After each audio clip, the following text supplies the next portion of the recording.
호세아서 10장입니다. 10장 1절로 8절까지. 이스라엘은 열매 맺는 무성한 포도나무라. 그 열매가 많을수록 재단을 많게 하며 그 땅이 번영할수록 주상을 아름답게 하도다. 그들이 두 마음을 품었으니 이제 벌을 받을 것이라. 하나님이 그 재단을 쳐서 깨뜨리시며 그 주상을 허시리라. 그들이 이제 이르기를 우리가 여호와를 두려워하지 아니하므로 우리에게 왕이 없거니와 왕이 우리를 위하여 무엇을 하리요 하리로다. 그들이 헛된 말을 내며 거짓 맹세로 언약을 세우니 그 재판이 밭량이 돋는 독초 같으리로다. 사마리아 주민이 벳야웬의 송아지로 말미암아 두려워할 것이라. 그 백성이 슬퍼하며 그것을 기뻐하던 제사장도 슬퍼하리니 이는 그의 영광이 떠나감이며 그 송아지는 아수르로 옮겨다가 예물로 야렛 왕에게 드리리니 에브라임은 수치를 받을 것이요 이스라엘은 자기들의 계책을 부끄러워할 것이며 사마리아 왕은 물 위에 있는 거품같이 멸망할 것이며 이스라엘의 죄 곧 아웬의 산당은 파괴되어 가시와 찔레가 그 제단 위에 날 것이니 그때에 그들이 산도로 우리를 가리라 할 것이요 작은 산도로 우리 위에 무너지라 하리라. 아멘.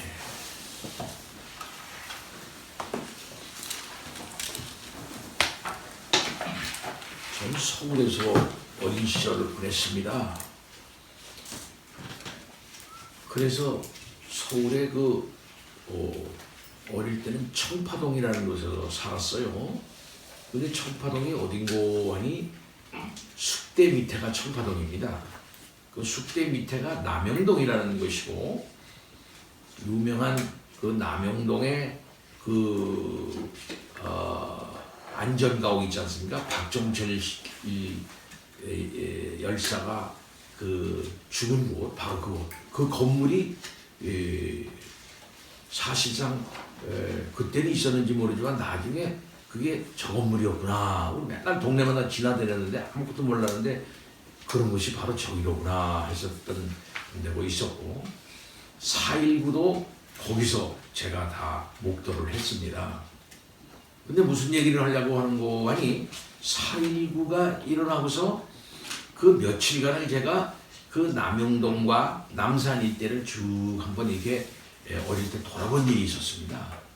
그때 어떤 광경을 제가 눈으로 봤냐면 남산 밑에 이승만 동상이 있었어요. 남산에 이승만 동상.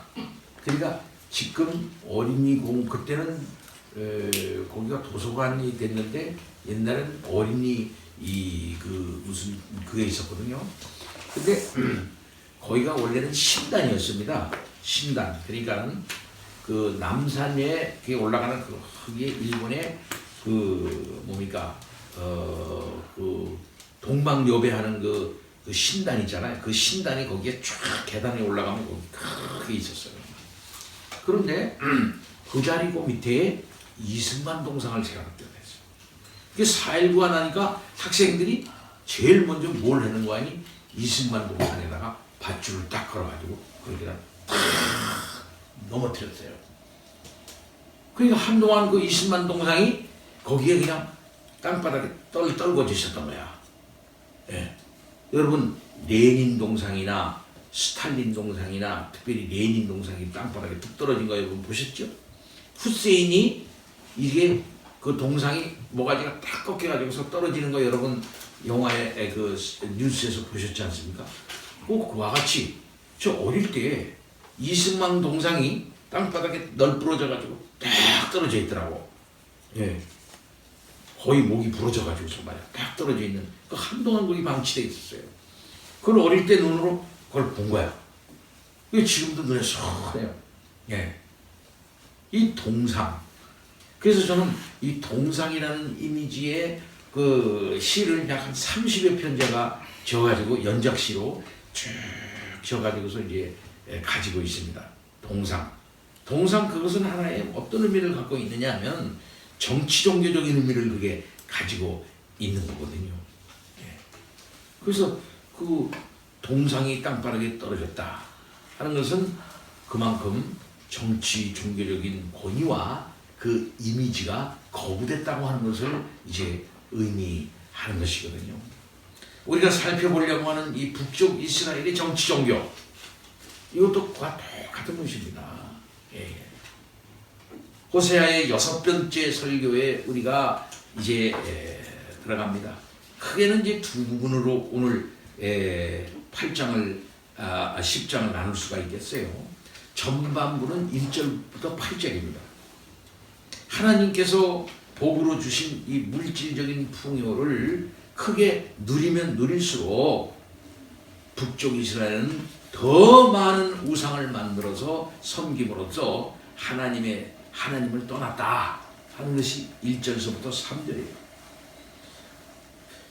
뿐만 아니라 다윗 왕가로부터 정치적으로 독립한 것이 결국은 하나님께서 다윗 왕가를 통해서 구속사를 전개시킬 것을 약속해 주시면서 다윗 언약을 이제 실행해 나가시는데, 사실상 그것으로부터 떠나버린 결과가 되어버리고 말았던 것입니다.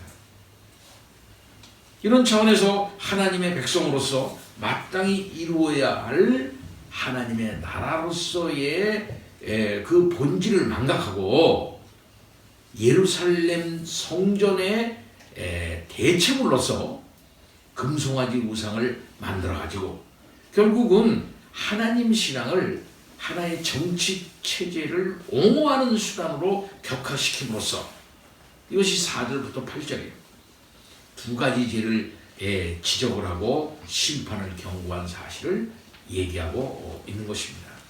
그러니까는 우상 숭배와 꼭 뭐가 연결이 되고 있느냐면은 정치하고 연결이 되어 나간 거죠. 정치하고 우상 숭배가 하나로 잘 믹스가 돼버리고 만 거예요. 이것이 우상 숭배가 가지고 있는 정치 종교적인 의미가 되는 것입니다. 그러니까 정치를 종교화하고 종교를 정치화하고 이렇게 하면서 한 시대를 한번 좀 이렇게 내 중심으로 정치를 담보하는 세력 중심으로, 한마디로 말해서 내가 지금 정치를 담당한 기득권자라면 이 기득권자가 그걸 이용을 해가지고 종교를 한번 이용해 봐야 되겠다. 또 그것을 정치적으로 이용해 봐야 되겠다. 이렇게 해가지고 한 모든 것들이 결국은 우상 숭배로 떨어지게 많은 것이고, 하나님께서 역사에 나가시는 구속 역사의 큰 맥락이 뭡니까? 다윗 왕가를 통해서 지금 구속사를 전개시켜 나가는 것이 하나님의 뜻 아니에요. 그거다고 멀리 떨어져 버리고 만다 이 말이에요. 결국 인간적인 자기 정치적 수단이 되어버리고 말기 때문에 결국 망할 수밖에 없는 그런 지경에 떨어지게 되는 것입니다. 이것을 명하게 북쪽 이스라엘 사람들에게 얘기하고 있는 것입니다. 후반부 9절부터 15절은 이스라엘의 이 모든 죄가 이게 기브아 시대로부터 시작된 실로 역사적인 뿌리가 깊은 것이다 하는 사실을 얘기를 해요. 북쪽 이스라엘의 두 가지 대표적인 죄, 그러니까 하나님을 떠나고 또 그걸 동시에 우상 숭배를 하고 하는 이런 모든 것들을 경고를 하면서 이것을 결정적인 순간에까지 회개를 하고 돌아오게 되면은 구원을 주시겠다는 그런 말씀과 함께 회개를 촉구하고 있는 부분이 9절서부터 15절까지의 얘기입니다. 자, 우리가 1절서부터 8절 말씀을 오늘 생각해 보려고 합니다. 아까 얘기한 것처럼 앞에 보면 1절서부터 3절은 북쪽 이스라엘이 물질적으로 풍요할수록 오히려 하나님께 감사하기보다는 우상 숭배에 열을 올린 사실을 지적을 하고 있습니다. 하나님께서 그들을 심판하고 그들의 왕이 그들을 위해 아무런 힘도 되지 못한다고 하는 사실을 그들이 탄식하고 말 것이다 라고 예언하고 있어요. 또 후반부 4절부터 8절에는 이스라엘이 다윗 왕가와 예루살렘 성전의 대체물로서 금송아지 우상을 만들어 섬기고 하나님과 다윗 왕가를 떠난 이 대표적인 두 가지 죄를 지적을 하고 책망을 하고 심판을 경고하고 있는 것을 볼 수 있습니다. 아시다시피 북쪽 이스라엘은 이제 남과 북으로 분리됐을 때 남쪽에는 베델, 북쪽에는 단에 금송아지를 만들어 놓고 이게 절기가 되면은 북쪽 이스라엘 사람들이 남쪽 예루살렘에 가서 자꾸 가서 예배를 드리려고 하고 그쪽 가서 이제 경배를 드리려고 하니까 못 가게 이제 막은 거예요. 거기서 갈 거 없다. 여기서 갈 거 없고 예루살렘까지 갈 거 없고 여기 베델의 이 단에다가 절을 해라. 저것이 여호와다 라고 이렇게 얘기하면서 그들을 민심을 금송아지로 묶으려고 했던 것입니다. 이것은 정치 종교죠. 예. 자, 이스라엘이 남북으로 분열된 이후에 늘 얘기합니다만 지금 여로보암 2세 때 말이죠. 여로보암 2세는 BC 793년에서 753년이에요.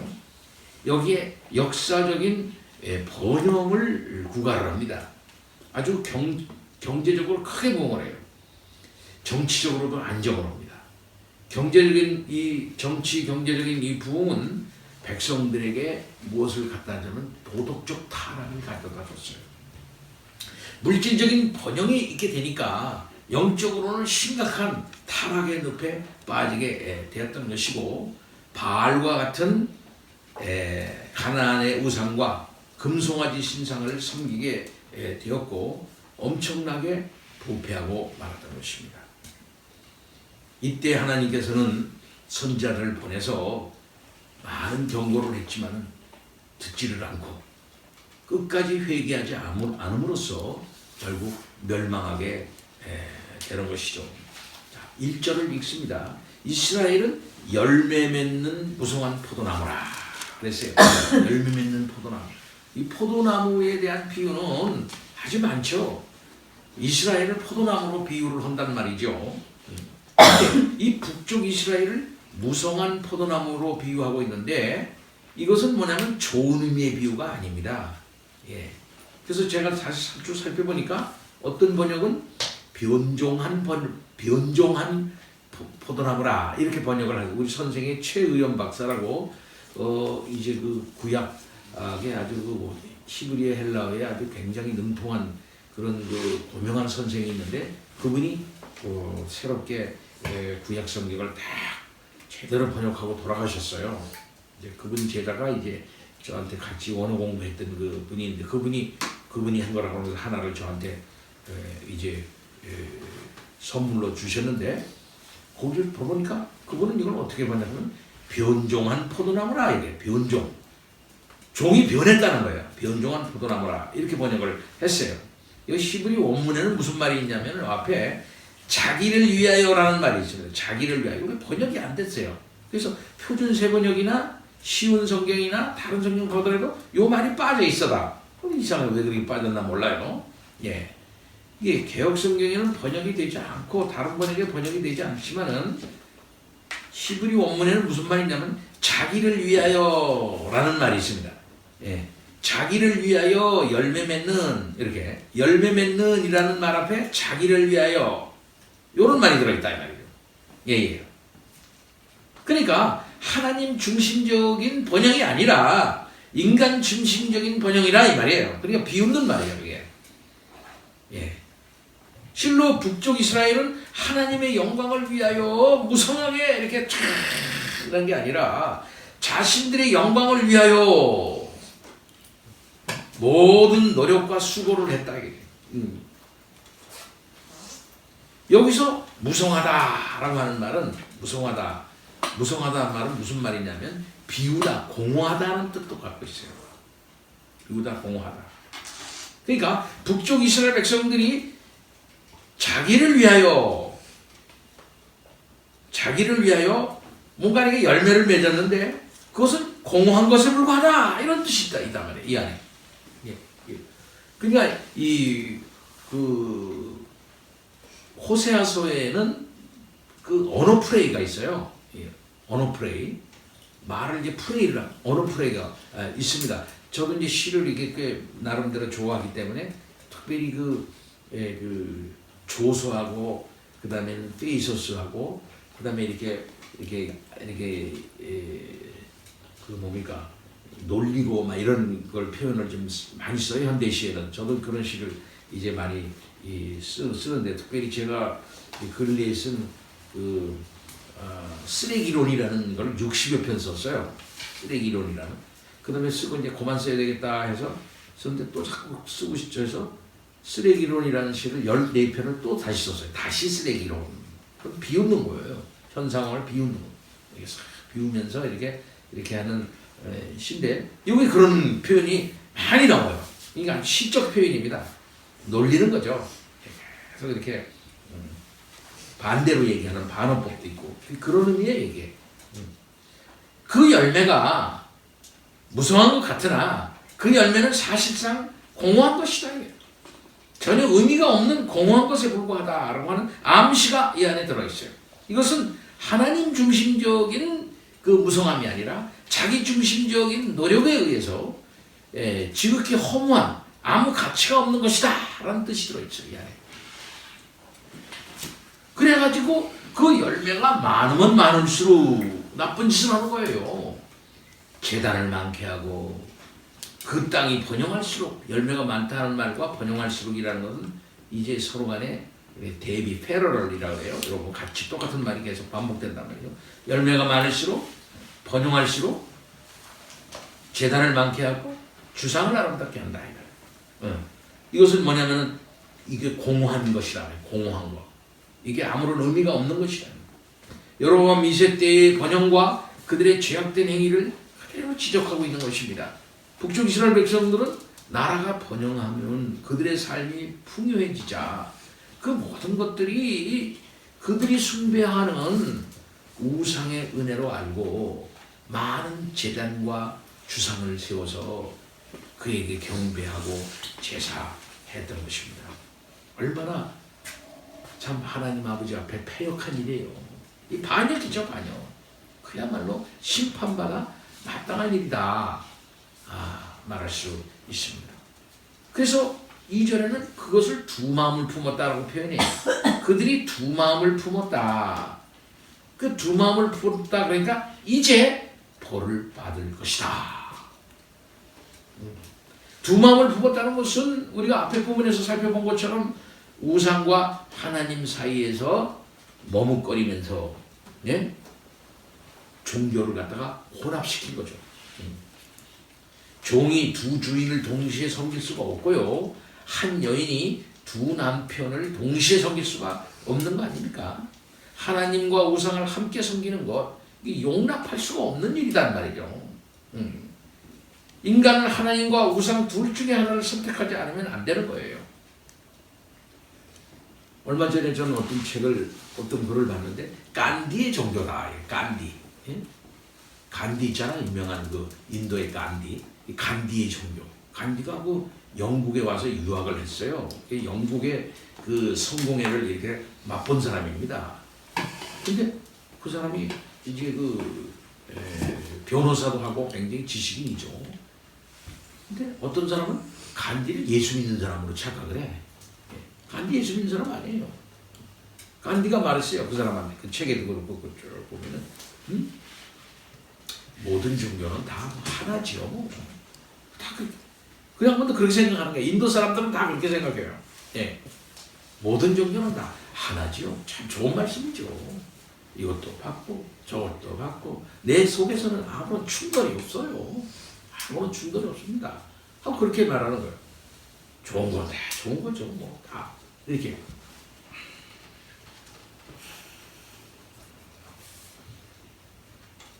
얼마 전에 여러분들 아시면 우리나라의 숭산 스님이라고 미국의 우리나라의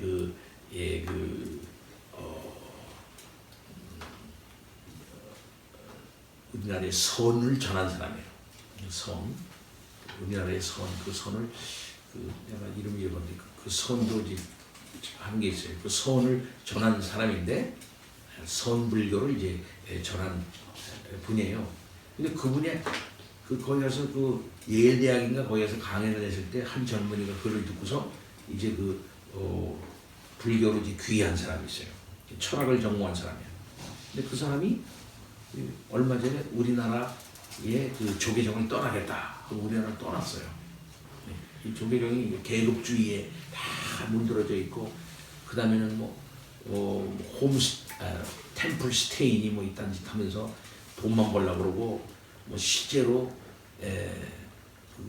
스님들이 겸손하지도 않고 공부도 안 하고 그런다고 말이지. 응? 그리고 외국인, 우리 자기네들까지 외국인 스님들을 이게 아주 아래를 취급하고 말이야. 도저히 이게 불교의 원래 정신하고 맞지 않는다. 난 그래서 조계종을 떠난다. 그래서 조계종을 떠났어요, 이 사람이. 얼마 전에.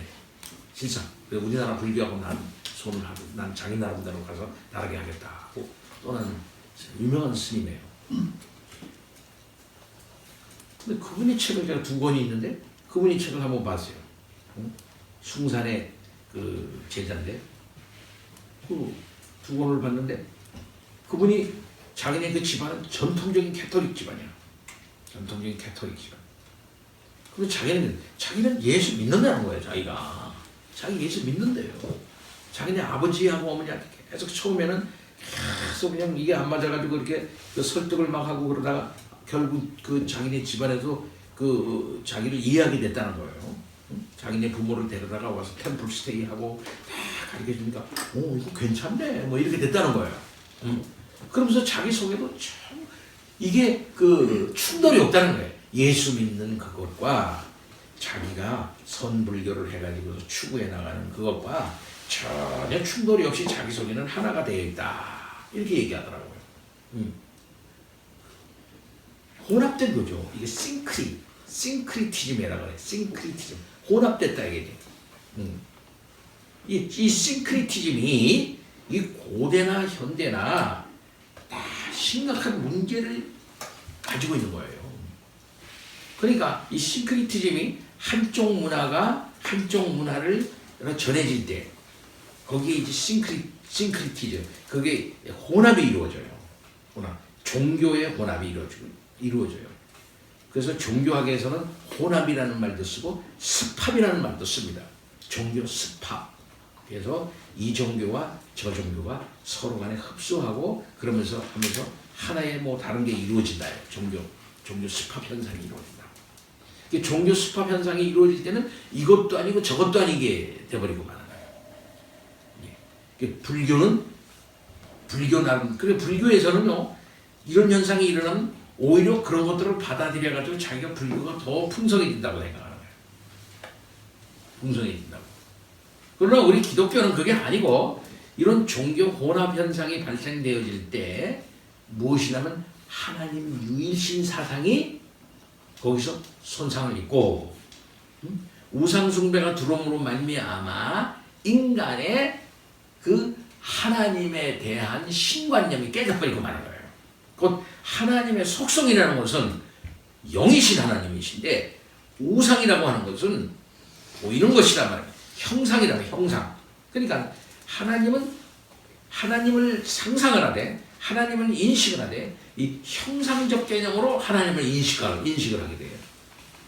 하나님을 형상적 개념으로 인식을 하게 돼요. 그러니까 하나님에 대한 신관념이 하나님이 직접 우리들에게 준 계시 중심으로 이루어지는 것이 아니라 자기가 경험한 형상 중심으로. 이 형상은 경험적인 거예요. 감각의 대상입니다. 감각 중심으로, 곧 경험 중심으로 하나님에 대한 신관념이 형성되는 거예요. 그러니까 이거 잘못되기 시작하는 것이요. 하나님의 속성이라고 하는 것은 그 자체가 인간이 상상해서, 인간이 접근해서, 인간이 또 다른 비유적인 또 다른 것을 통해서, 2차적인 것을 통해서 가까이 이렇게 할 수 있는 그런 게 아니거든요. 오로지 하나님의 계시로 인해서 성령의 역사로 말미암아 우리 속에 이게 형성되어지는 그런 신의식이고 신관념인데, 이것을 뭘로 딱 대치하냐면은 형상 개념으로 대치가 된다 이 말이에요. 형상 개념. 그러면서 여기서 싱크리티즈가 일어나는 거예요. 예. 그래서 하나님만 딱 생각하면 우리 동양 사람들은 도인, 머리가 길고 숨이 이렇게 수염이 난 어떤 신령님 아니야? 이렇게 생각하는 그런 게 있고, 외국 사람들도 항상 생각하는 게 천사하고 연결지면서 무슨 뭐 이렇게 림프를 생각한다거나 뭐 이렇게 생각한다 이 말이야. 그러니까 하나님께서 왜 구약에 그토록 이 우상 문제를 기묘하게 얘기하고 있는가? 도덕적 타락 이전에 이 도덕적 타락보다 더 이 도덕적 타락은 거기서 오는 거지만 도덕적 타락보다 더 근원적으로 이 우상 문제를 그렇게 심각하게 얘기하고 계신가? 그것은 하나님을 잘못 아는 것이 가장 심각한 잘못이며 그것이 근원적인 죄라고 하는 사실을 분명히 말하고 있는 거예요. 그러니까 하나님을 바로 알지 않는 것, 하나님이 하나님 방법으로 가르쳐 주시는 방법으로 바로 알지 않고 인간이 더듬 찾아가고 경험적으로 찾아가고 감각적인 어떤 경험을 통해서 정보를 조합해가지고 이렇게 1 더하기 2 더하기 3 더하기 뭐 이렇게 해가지고 뭐 눈으로 보는 감각, 손으로 만지는 감각, 듣는 감각 이런 걸 다 해가지고 종합적인 정보를 만들어가지고 이런 게 아닌가 하고 아날로그 엔티스, 이렇게 아날로그 엔티스가 그런 거를 감각적인 아날로그 엔티스 이렇게 해가지고 쫓아가가지고 그 결국 최종적인 그런 것이 그게 아닌가 이렇게 생각하는 그 모든 것들을 차단하기 위해서 그런 것이다. 그렇게 하면 잘못된다는 것을 분명하게 가리키기 위해서 하나님께서는 확실하게 구약에서 구약 종교의 저기에서 우상 숭배를 확실하게 심판하는 거예요. 그래서 마지막에 아이고 안 되겠구나. 이들에게는 안 되겠다. 직접 내가 와야지 안 되겠다. 안 되겠다. 하고 직접 오셔가지고 하나님이 도성인신 하셔가지고 인카네이션 하셔서 사람으로 아예 오셔가지고 하나님이 되심이 무엇이라고 하는 사실을 분명하게 보여주고 마시는 우리 하나님 아버지시다. 너희들 상상하지 마. 내가 직접 가야 되겠어. 이거 오시는 거예요. 이거예요. 이런 구속사와 계시사의 이 커다란 흐름 속에서 볼 때 너희들은 나를 알아야 된다. 나를 확실하게 알지 않으면 안 된다. 내가 가르쳐주는 방법으로 니네 마음대로 하지 말고 그 토 위에서 나와 관계를 맺자. 이게 하나님 아버지시거든요. 근데 요게 틀어지면 하나님이 싫어하시고 요게 틀어져 나가면서 그걸 주장하고 나가는 게 죄라 이 말. 가장 큰 죄다. 요 죄를 이 싱크리티즘은 우습게 보는 거예요. 요거를. 뭐 하나님이 보는 건데 이런 건데 나도 하는 그런가? 나 거기서 그런 거지. 그러니까 이 싱크리티즘이 심각하게 문제라는 사실을 우리는 알아야 되는데 현대에 있어서는 모든 걸 다 싱크리티즘 하고 있다 이 말이에요. 모든 걸 다 싱크리티즘. 다 섞어. 비빔밥처럼 저는 사실 비빔밥을 좋아합니다. 늘 비빔밥 먹으면 언제나 만족인데 모든 걸 섞고 문화도 섞고 종교도 섞고 가치관도 섞고 다 섞어가지고서 이것도 아니고 저것도 아닌 걸 가지고서 그런다 이 말이에요. 하나님이 가장 싫어하는 게 그것이다 라고 하는 사실을 우리는 분명히 알아야 한다. 하나님이 원하시는 게 뭐냐면 내가 가르쳐주는 방법으로 너희는 알아라 이거예요. 다른 방법으로 알면은 너희는 그것이 죄다 이 말이에요. 죄다. 그것을 뭐냐면 네 마음대로 가는 거고 자기 멋대로 상상하는 거고요. 자기 멋대로 판단하는 것이기 때문에 자기가 자기의 주인이 되고 자기가 자기 감각의 주인이 되고 자기 이해의 주인이 되고 자기 판단의 주인이 돼버리고 그것에 의해서 자기 멋대로 가는 거예요. 그러니까 인간이 자기 멋대로 가지 않도록 하기 위하여 하나님께서는 그렇게 해서 분명한 하나님에 대한 관념을 하나님이 가르쳐주는 대로 알아야 한다. 분명하게 하나님께서 말씀하시는 것이죠. 그런 관계에서 하나님과의 종교를 형성하라 라고 하는 것입니다. 이것이 잘못되면 하나님은 분노하시는 것이죠. 이게 두 마음을 품은 걸까? 두 마음이 다른 게 아니라 싱크리트 된 게 두 마음이에요. 싱크리트. 혼합된 게. 이것은 심각한 죄악이라는 사실을 우리는 알아야 하는 것입니다. 늘 얘기합니다. 바로 여기에서 초자연적이고 그 다음에는 슈퍼내추럴한 그런 것만 추구하는 거, 이적만 추구하고 이적적 신앙이 잘못됐다는 게 바로 이런 걸 말하는 거예요. 이적 나쁜 게 아닙니다. 이적 있어요. 그러나 이적적 신앙은 잘못된 신앙이라고 그러는 거예요. 우리는 이적적 신앙, 구원 신앙과 구분하는 거예요. 이적적 신앙과 구원 신앙은 달라요. 이적을 봤는데 그 이적 중심으로 주님을 쫓아가고, 주님이 빵을 줬단 말이야. 5천 명에게 빵을 줬잖아. 이야, 밥 먹었다, 배부르다. 육체적인 신앙이야. 이게 만족되면 되겠구나. 이야 하고 그 이적만 쫓아가는 거야. 다음에도 예수님만 쫓아가고, 빵 주세요, 빵 주세요. 예수님이 빵을 주는 사람으로 알고 저 예수를 잡아가지고 우리의 왕을 세우면은 우리는 빵 문제 해결된다 라고 생각하는 거죠. 예. 그리고 그 예수를 붙잡아가지고 강제로 왕을 시키려고 했을 때 예수님께서 다 너희들을 거부하고 그들을 거부하고 딴 데로 가고, 그건 뭘 말하는 것입니까? 나는 너희의 정치 경제 문제 해결하기 위하여 온, 빵 문제 해결하기 온 메시아가 아니야. 보다 더 근본적인 문제를 해결하러 온 자야. 나는 너희에게 하나님의 어떤 분이시고 너희의 영혼과 너희의 모든 존재의 근원 문제인 죄의 문제에 대한 분명한 해결을 하러 온 메시아이지, 너희들에게 기껏해서 한 끼 문제, 빵 문제, 식량 문제, 경제 문제, 정치 문제 해결하러 온 예수가 아니야 라고 분명하게 말하는 것입니다. 그러나 인간은 이런 메시아니즘적인 무슨 말씀입니까? 이런 신령한 자, 이런 대단한 자를 우리의 대장으로 삼고 우리의 왕으로 삼고 이렇게 해가지고서 이거 우리 문제 해결해야 되겠구나 이렇게 생각한단 말입니다. 이 종교 좋구나, 저 종교 좋구나, 이 융합을 해가지고 이거 뭔가 하나 만들면은 뭔가 되지 않나, 서로 그러면 갈등도 없어지고 좋지 않겠나, 야 그러면 새로운 게 뭐 만들어보자 해서 그런 개념을 만들어. 네. 이것이 뭐냐면 융합이라는 거예요.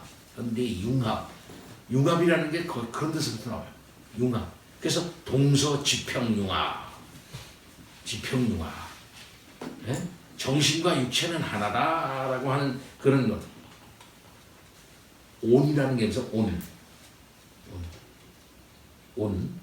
그 제가 서울대학의 명예교수인 장회익 박사라는 사람이 있어요. 지금 서울대학 은퇴한 사람. 그 사람 온철학이라는 게 있어. 온철학. 하나의 동그라미를 말해. 늘 그 사람. 하나는 만난다 이게. 온이라는 건 뭐냐? 하나다 이게. 시작도 없고 끝도 없다 이게. 하나다 이게. 이게 원불교가 그거예요. 원불교의 상징 마크는 이 원입니다. 원. 하나다 이게. 여기도 시작하고 여기도 시작. 여기도 시작점이 끝점이다 이게. 다 똑같다 이게. 다 우리 하나에서 만난다. 모든 것은 다 이렇게 만나고 시작이 끝이고 다 끝이 시작이다. 모든 것은 다 이 통한다. 하나로 다 뭉쳐져 있다. 그래서 이 생명도 그래서 이 식물과 동물이 온 생명 안에서는 다 서로 하나고, 우주가 하나고, 너가 하나고 내가 너고, 그거 다 땅이 하늘이고 하늘이 땅이고, 이 세계를 갖다가 이 유기체력으로 하나로 알고서 이게 세상이, 이게 화엄 세상이다 이게 화엄 세상이야 이게 불교가 화엄경이 그걸 말하는 거야. 이게 다 하나다 말이야. 그리고 네가 나고 내가 너인데 어떻게 내가 너를 미워할 수 있냐? 너가 나인데 이 경지를 깨닫고서 서로 간에 친구로 알고 벗으로 알고 서로 간에 생명을 주고받는 존재로 알 때, 이 깨달음을 가질 때 인간은 한 차원 높은 평화와 안전과 실제로의 질서, 이걸 갖다 누릴 수가 있는 거 아니겠나. 소우주와 대우주가 다 하나가 아닌가. 맞는 듯하지만은 이 근본적인 깨달음은 뭘 전제하지 못하고 있느냐면은 유일하신 하나님, 세상이 있기 전에 있는 그 하나님, 내가 있기 전에 있는 하나님, 내 의식이 이런 걸 판단하는데 내 의식이 있기 전에도 역사하셔서 그런 모든 것을 있게 하시는 진정한 참된 존재이신 그분 하나님을 갖다가 전제하지 않는다는 데 문제가 있어요. 그러고서 진리를 깨달아 나가는 거예요. 어느 정도의 진리성은 있지만 하나님을 늘 배제해. 그럼 하나님은 뭐냐? 그 모든 세계가 뭉친 거, 그 모든 세계를 다 모으면 큰 하나의 생명인데 그 자체가 하나님이고 그 자체가 나고 그거는 그 나와 하나님은 또 다 똑같은 거 아니야? 내 속에 하나님성이 있어. 내 속에 신성이 있는 거야. 그러니까 내 속에 있는 신성을 갖다 개발하고 발전시키고 이렇게 고양시켜라 하면 그게 참 나도 대단한 존재가 되는 거지. 인간의 신화, 인간이 신화된다. 요즘 이게 유행이에요. 이게 다 이게 현대 최고의 아주 그 최첨단에 가는 사상입니다. 이게 지금 제가 말하는 게 이렇게 되면은 고차원이 됐다고 생각하는 거야. 네.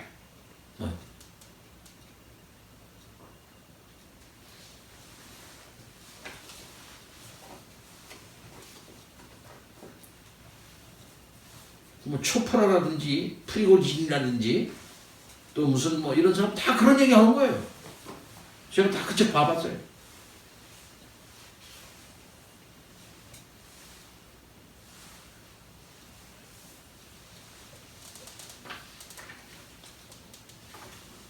벌써 유대 나라에 그때 당시 세계에 지금 이게 들어와 있는 거예요. 이미 들어와 있는 거예요. 하나님이 유일한 분으로서 주장할 만할 수 있는 그 마인드가 없어져 버리고 만 거예요. 그래서 하나님은 어떤 신이 됐느냐? 가나안의 한 신 중에 한 신이 돼버리고 만 거예요. 여러 신 중에 하나의 신이 돼버리고 만 거예요. 심각한 문제가 되는 거죠. 그러니까 여러 밥상 안에 우리가 들어있는 빈밥 속에 하나의 재료가 돼버리고 만다 이게 하나님은. 그렇게 해서 섞어서 가장 좋은 거를 나한테 주는 존재가 돼버리고 만다 이 말이야.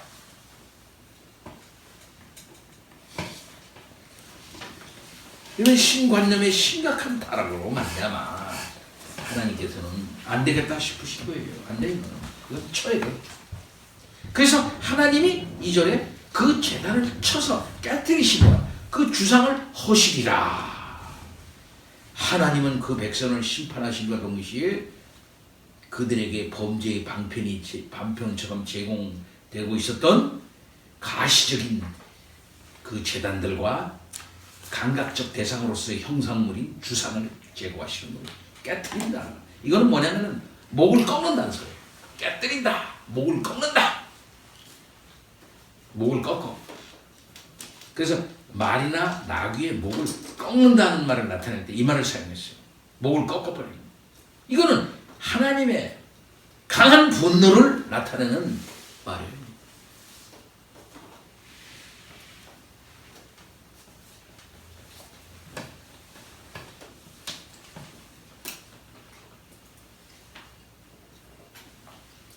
사랑하는 성도 여러분, 저는 늘 말합니다.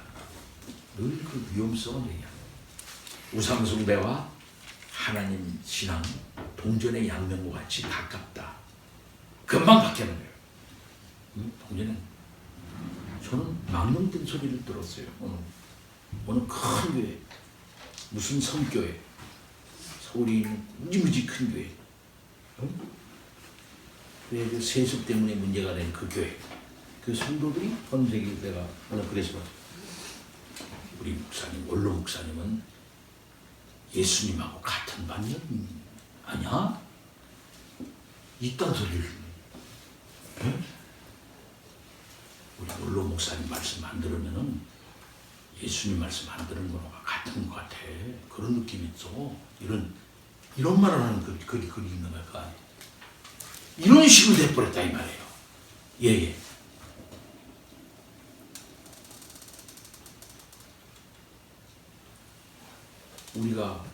제가 이단 사유대 지구에 연구하고 활동할 때에 큰 교회, 서울에 있는 무지무지 큰 교회 연구했어요. 그 누가 연구했냐면 그거를 김영규 박사가 연구했어요. 그분은 김영규. 저는 전에 얘기했던 것은 예수전도협회 그 사람 연구하고 김영규 씨는 그 사람을 연구했어요. 목사님 하면서 지금 서울에서 부르면서 엄청 큰 교회예요. 무지무 큰 교회. 마이크 긴 거예요. 하는데 그 연구를 1년 동안 쭉 김영규 교수가 연구했어요.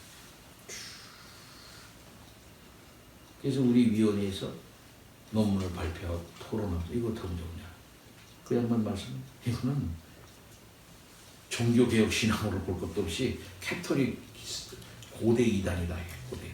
그러면 어거스틴의 관점에서 볼 때 이단이다. 이거 무슨 이단이냐면 그거 하프 펠라기안이다. 하프 펠라기안. 하프 펠라기안이다. 볼 것 없이 고대의 그런 관점에서 볼 때는 이단이다. 그러면 두 번째는 뭐냐면 교조적 목사관을 갖고 있다. 교조적 목사관.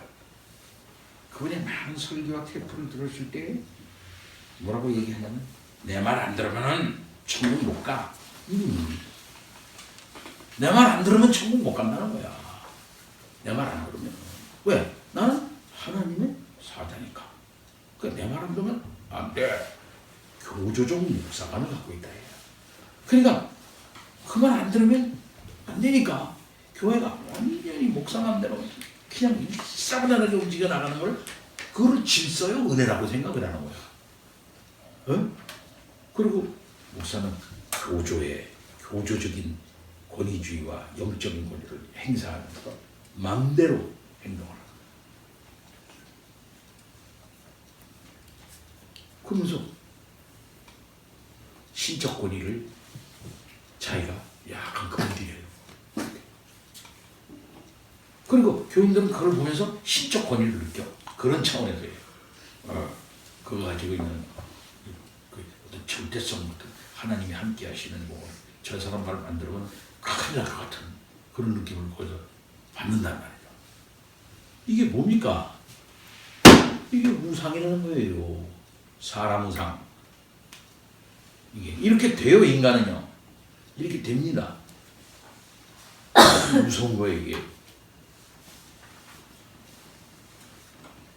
그러니까 통일교 같은 데서는 통일교의 핵심 사람들이 자기 아내를, 자기 딸을 교주한테 바쳐.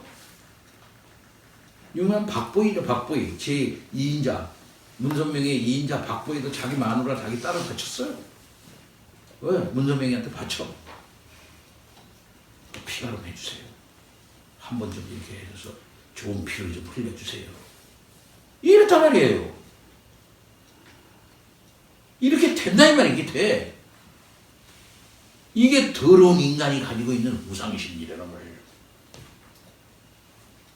무서운 거죠. 그 하나님은 너희들은 이렇게 타락하면 안 된다는 사실을 확실하고 분명하게 가르쳐 주는 거예요. 성도요. 그러니까 이 종교의식을 말씀 중심으로 정확하게 갖느냐 안 갖느냐 하는 문제는 아주 심각하게 사활적으로 중요한 문제라는 걸 알아야 하는 것입니다.